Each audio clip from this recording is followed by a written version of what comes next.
everyone. We begin with new evidence that the rapid spread of the Zika virus is not just limited to mosquitoes. The U.S. Centers for Disease Control has confirmed a case of the virus being sexually transmitted in the U.S. state of Texas. The World Health Organization says it is aware of the new case, but wants to investigate it further. The CDC says it wants to stay focused on the main culprit, mosquitoes. Mosquitoes aren't syringes. Different mosquitoes work in different ways, and they've co-evolved with humans for millions of years, and then the viruses have moved into the mosquitoes. So this is a real challenge. We need better work both implementing the ways to kill mosquitoes today and figuring out better ways to kill mosquitoes. And there's some exciting ideas out there. We need to try them, figure out if they work, and whatever works, we need to scale up to protect people. Let's get right to my first guest now. Celiene Gurnder is a specialist in infectious diseases and public health, and she joins us live from New York. Thanks for being with us, Celiene.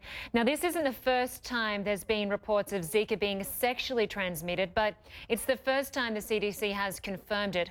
What does this mean in the fight against Zika? So it is important to note that this is the first transmission of Zika virus here in the United States. However, the bulk of transmissions occur through mosquito bites, not sexually. So while we have seen now one case transmitted here in the United States, we have not seen mosquito-borne transmission of Zika virus here.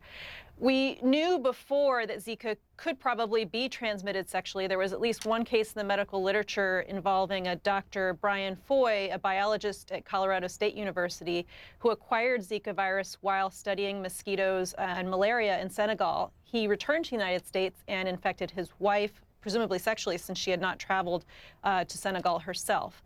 And then there was another case in 2013 of a Tahitian man who acquired Zika virus during the big outbreak of Zika in French Polynesia. And this man continued to have the virus in his semen long after he'd cleared it from the blood.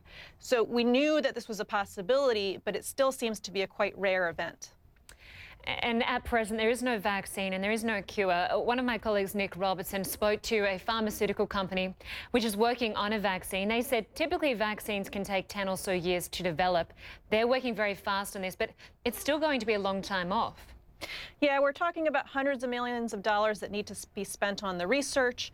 Usually takes, with Zika virus, we're really starting pretty much from scratch. We had some candidates for related viruses, so chikungunya and dengue, but we're really having to start pretty early in the process, and so have 5 to 10 years ahead that we're having to look to before we have a vaccine. Not to mention, there are certain complications in trying to study and approve a vaccine for use in pregnant women, which would really be the target population here. Absolutely. How far do you think this virus could spread? Well, it really depends on where you find the Aedes aegypti mosquitoes, and that does include the southern part of the United States. But the other important factors here are also how good is the water hygiene and sanitation, what are the living conditions. Here in the United States, most people in the South in particular have air conditioning, screens on their windows, on their doors, and so we're much more insulated here than we are in other countries.